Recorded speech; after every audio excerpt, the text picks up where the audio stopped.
السلام علیکم دوستوں، میں ہوں دلور خان اور آپ دیکھ رہے ہیں خوابوں کی تعبیر۔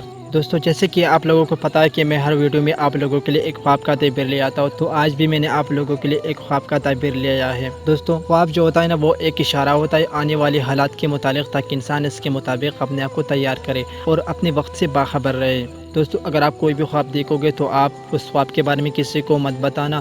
اگر کوئی ایسا آدمی ہو جس کے خواب کی تعبیر کے بارے میں پتہ ہو تو اس کو بتا سکتے ہیں، ورنہ کسی کو مت بتانا، وہ آپ لوگوں کو غلط تعبیر بتائے گا تو پھر آپ کے ساتھ غلط ہی ہوگا۔ تو اس سے بہتر ہے کہ آپ کسی کو بتانا مت۔ آپ مجھے کمنٹس میں بتا سکتے ہیں، میں آپ کو صحیح تعبیر بتاؤں گا۔ دوستوں، میں اپنے یوٹیوب چینل پہ جو خوابوں کی تعبیر اپلوڈ کر رہا ہوں، یہ بالکل صحیح ہے 100%۔ دوستوں، میں نے خود اس میں جتنے خواب دیکھا ہے اس کا صحیح تعبیر نکلا ہے۔ دوستوں، میں آپ لوگوں کو بالکل صحیح تعبیر بتاتا ہوں۔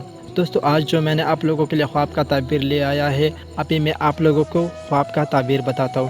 دوستو، تعبیر بتانے سے پہلے آپ لوگوں سے ایک چھوٹی ریکویسٹ ہے کہ اگر آپ نے ابھی تک میرا یوٹیوب چینل سبسکرائب نہیں کیا ہے تو برائے مہربانی میرا یوٹیوب چینل کو سبسکرائب کریں اور ساتھ ہی لگی بیل آئیکن کو بھی پریس کیجیے۔ تو چلو میں ابھی آپ لوگوں کو بتاتا ہوں خواب کا تعبیر۔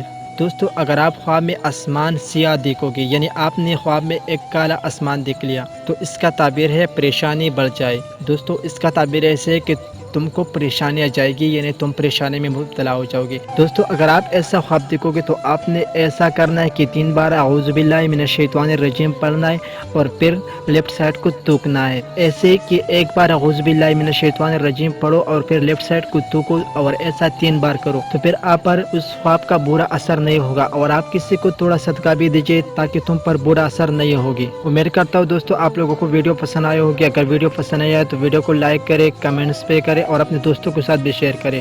دوسرا تعبیر لے آنے تک مجھے اجازت دیجیے۔ اللہ حافظ۔